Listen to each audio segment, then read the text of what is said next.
Sir మేము వచ్చేసినాం. తోడుచుకుంది sir, బాగానే ఉన్నావు తీ.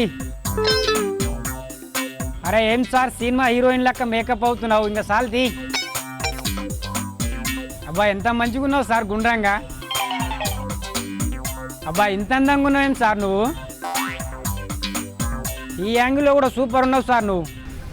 అబ్బా బాబా మీరు ఇప్పుడే ఎట్లున్నారంటే ఒకప్పుడు ఎట్లున్నారో సార్. 1968లో ఏమైంది సార్ అప్పుడు? I was the first man, అంటే మొట్టమొదటి వ్యక్తిని నేను.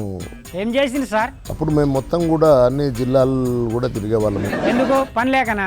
మా స్థావరం అది. మీ అడ్డ అన్నట్లు ఏం చేస్తుండే సార్? గర్ల్స్ తోటి కలిసి బూర్కాలు వేసుకొని పోయి. ఓహో మీరు తక్కువ లేం కదా సార్. ఇది ఒక విచిత్రమైన అనుభూతి సార్. మీరు ఒకరంట పడుడేనా, మీ ఎంట ఎవరు పడలేదా? నాకు ఇప్పటికి బాగా జ్ఞాపకం ఉంది. ఏం గుర్తుంది సార్?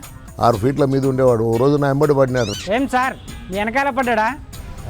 పోయి నీ వెనకాల ఎందుకు పడ్డాడో సార్ వాడు? ఒక అంటే ఫైటింగ్ నడిచింది. ఓహో అదా, మేము ఇంకేదో అనుకున్నాంలే. ఆ తర్వాత ఏం చేసిండు సార్? సలాకులు అంటారు కదా, దాంట్లో వెనుక ఊసల వెనుక పెట్టేసిండు. అయ్యో పెట్టారా మరి అన్ని కథలు పడితే? దాని తర్వాత మీకు తెలుసు ఏమవుతుంది మీ సంగతి ఇంట్లో తెలిసిపోయి ఉంటుంది. మా అంటే ఫాదర్ కూడా వచ్చి తిట్టిపోయిండు. నాలాంటలో చెంప మీకెళ్ళి ఒకటే ఎదురు. మరి ఇప్పుడైనా కొంటె పనులు చేసుడు మానేసిరా లేదా సారు? ఆగలేదండి, వస్తువునే ఉన్నట్టుంది కదా సార్ మీ సిల్లి పనులు. ఇటువంటి సంఘటనలు అంటే మాకు గుర్తున్నాయి. గుర్తుంచుకొని ఏం లాభం తీ.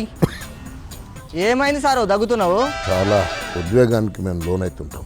మీరు ఎక్కువ టెన్షన్ తీసుకోకండి సార్. బువకొస్తాయా బట్టకొస్తాయా ముచ్చట్లు.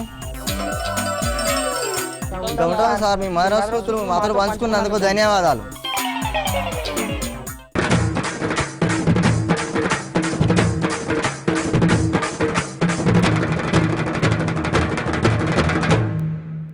ఇంకా వస్తలేడేమైంది? అబ్బో ఏ వెలుగబెట్టిండో ఈ సారు, నవ్వుకుంటూ వస్తుండు. ఏం సంగతి సార్, ముసి ముసి నవ్వులు నవ్వుకుంటూ వస్తున్నావు? రవాణాకాష్టంగా రాష్ట్రం తగలబడిపోతా ఉంది. రాష్ట్రం తగలబడుతుంటే నువ్వు ఇలిగించుకుంటే తిరుగుతున్నావా? నీరో చక్రవర్తి రూమ్ తగలబడిపోతా ఉంటే ఫిడేలు వాయిస్తున్నట్టుంది. ఊకో సార్, గొప్ప పనులు చేసినామని సామెతలు చెప్తున్నావా? సామెతలు. అవును సార్, మీ జగన్ బాబు జనాల కోసం దీక్షలు చేస్తున్నారంటగా. ఈ రాష్ట్ర ప్రజలకు కానీ రాష్ట్రానికి ఉపయోగపడే నిర్ణయం కాదు. ఉపయోగం లేదంటున్నారు సార్. జనం కోసం మీ లీడరు చచ్చిపోవడానికి కూడా సిద్ధపడుతున్నాడు.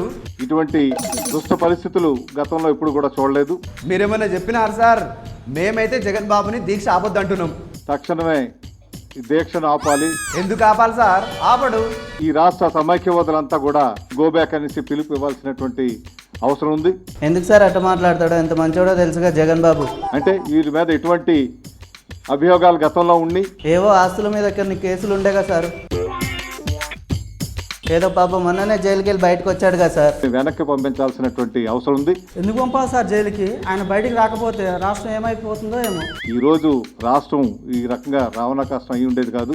ఆయన బయటకు వచ్చినందుకే రాష్ట్రం ఇట్లా కింద మీద పడుతుందంటవా సార్ నువ్వు? అంటే జగన్ బాబు అన్ని దొంగ మాటలే అంటావు. కలబొల్లి మాటలు పెట్టి మభ్య పెట్టాలనేసి ప్రయత్నం చేయొద్దు. మరి దీక్ష కార్యక్రమం ఇటువంటి కార్యక్రమం చేయడం సరైనది కాదు. నిజంగా సార్ సమయానికి వచ్చి మా కళ్ళు తెరిపించినావు. కళ్ళు తెరిచి ఈ కార్యక్రమాన్ని ఆపి వాస్తవ పరిస్థితులు గమనించాల్సినటువంటి అవసరం ఉంది. అది సరే కానీ నువ్వు జగన్ బాబుని తిడుతున్నావనే సంగతి తెలిస్తే నీ కార్యక్రమం ఏమవుతుందో తెలుసా? నిలువునా చీల్చే కార్యక్రమం. నిలువునే కాదు అడ్డంగా కూడా చీల్స్తాడు.